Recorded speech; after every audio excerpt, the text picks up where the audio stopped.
In Nigeria's northeast, communities are grappling with the aftermath of several years of insurgency.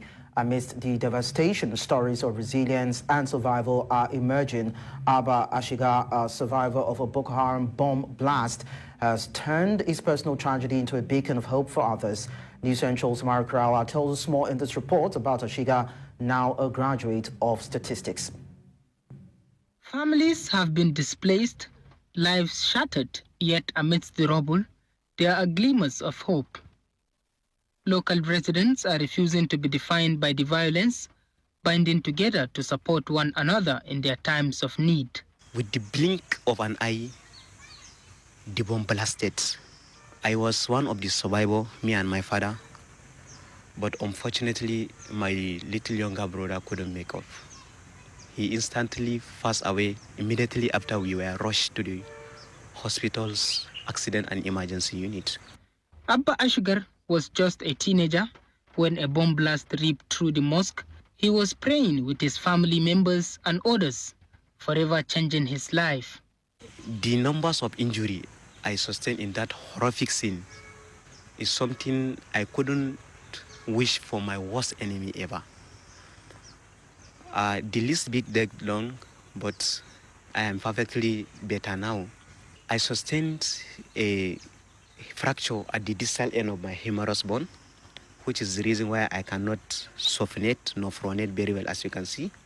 And it is the reason why I don't have full extension of my hand, and it is the reason why I cannot graft very well.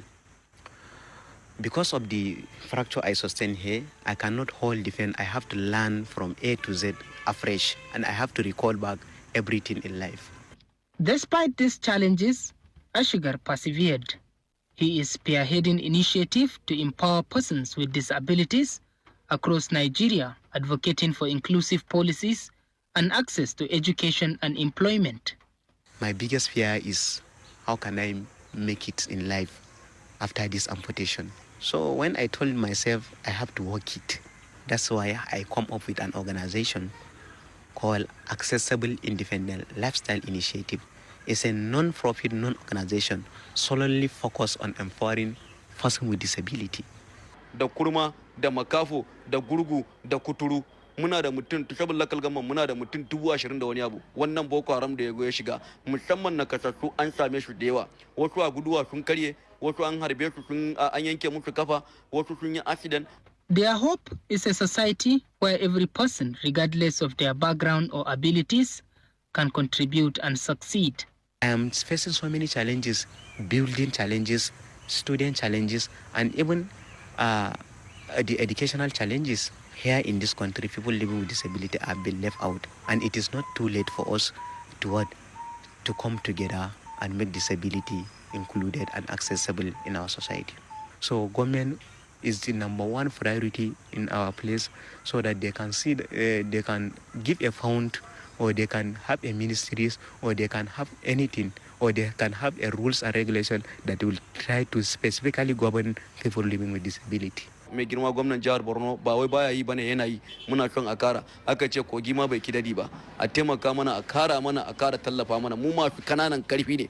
While the number of persons living with disabilities keeps increasing across the nooks and crannies of the society, inclusive policies that will give those affected the hope to push on is advocated.